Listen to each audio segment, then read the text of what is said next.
우리 아버지가 감옥에 가야 합니까?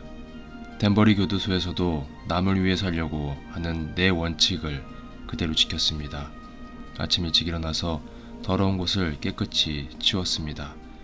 식당에 가서도 남들은 탁자에 코를 박고 졸거나 수다를 떠는데 나는 허리를 반드시 펴고 차례를 기다렸습니다.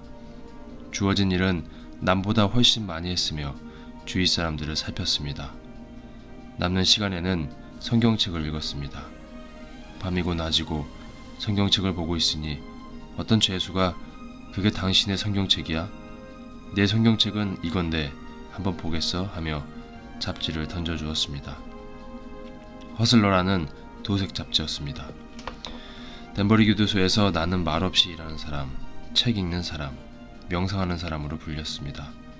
그렇게 석 달을 지내고 나니 감옥 안의 죄수며 관수들과도 친해졌습니다.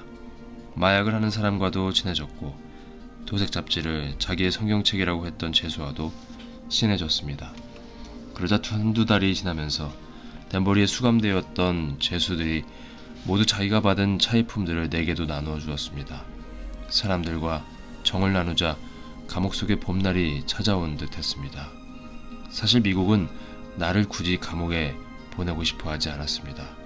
내가 독일에 나가 있던 틈을 타서 기소 결정을 내렸으니 내가 미국으로 들어가지 않으면 그뿐인 상황이었습니다.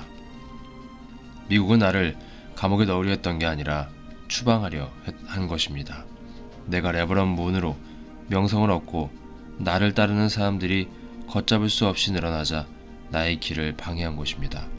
한국에서처럼 나는 기성교인들에게 눈의 가시처럼 거슬리는 존재였습니다.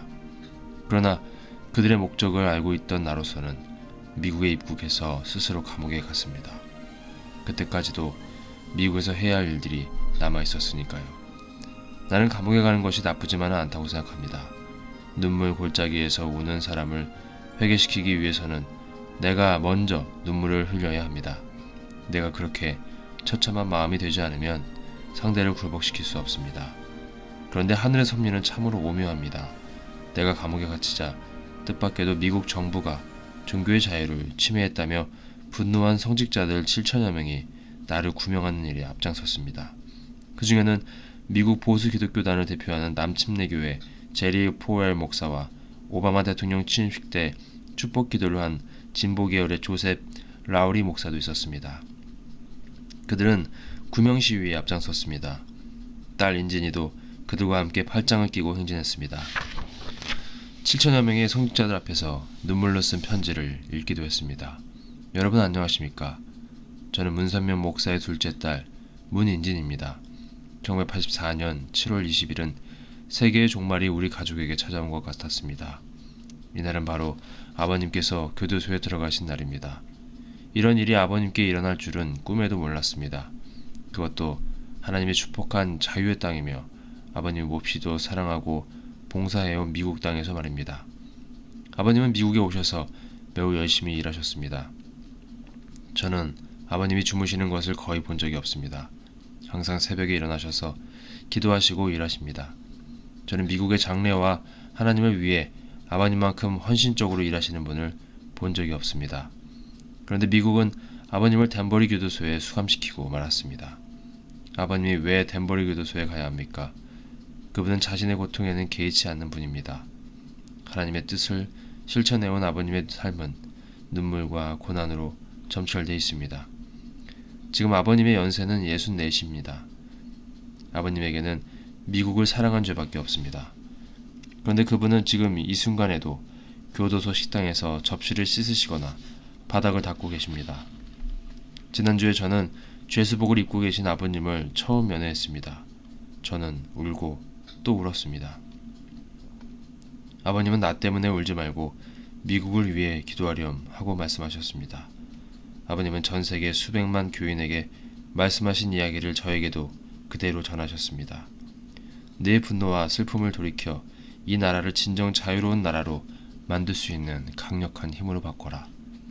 아버님은 감옥 안에서 어떤 힘든 일도 하실 것이며 어떤 억울함도 다 참을 것이며 어떤 십자가도 능히 지실 거라 하셨습니다. 종교의 자유는 모든 자유의 기초입니다. 종교의 자유를 위해 지지해주신 여러분께 진심으로 감사드립니다. 나는 모범수로 인정을 받아 6개월 감형을 받고 13개월 만에 출감했습니다. 교도소 문을 나서던 날 저녁에 워싱턴에서 출감 환영 만찬회가 열렸습니다. 유대교회 랍비들과 기독교회 목사들이 1,700여 명이나 모여서 나를 기다리고 있었습니다. 나는 그곳에서도 또 한 번 초종교, 초종파를 주장했습니다. 누구의 눈치를 볼 것도 없이 큰 소리로 세상을 향해 외쳤습니다. 하나님은 종파나 교파주의자가 아닙니다. 지엽적인 교리 이론에 얽매이실 하나님이 아닙니다.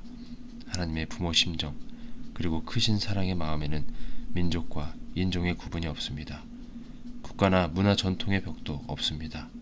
하나님은 오늘도 만민을 같은 자녀로 품기 위하여 애쓰고 계십니다.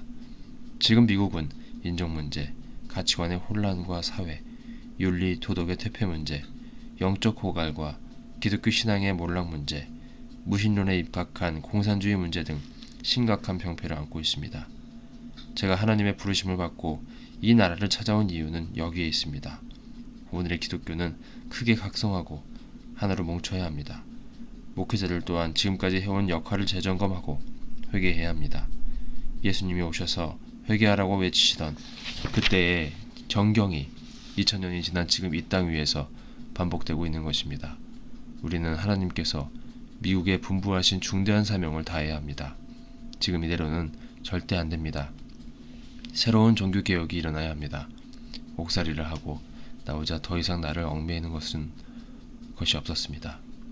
나는 이전보다 더 강한 목소리로 타락한 미국에 대해 경고의 메시지를 전했습니다.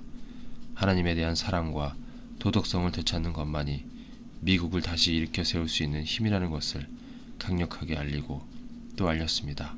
아무 죄도 없이 감옥 생활을 했지만 하나님의 뜻은 거기에도 있었습니다. 내가 출감한 뒤 나를 위해 구명운동을 벌였던 사람들은 번갈아가며 부산 범내골과 서울을 찾아왔습니다. 도대체 레버런 문의 어떤 정신이 미국의 젊은이들을 그토록 매료시킨 것인지를 알기 위해 찾아온 것입니다. 그들은 짧은 방문 기간 중에도 일부러 틈을 내어 우리 교리를 배우고 돌아갔습니다. 나는 그들을 중심으로 미국 성직자 연합회 ACLC를 조직해서 지금까지 초종교 초교파적인 신앙운동과 평화운동을 벌이고 있습니다.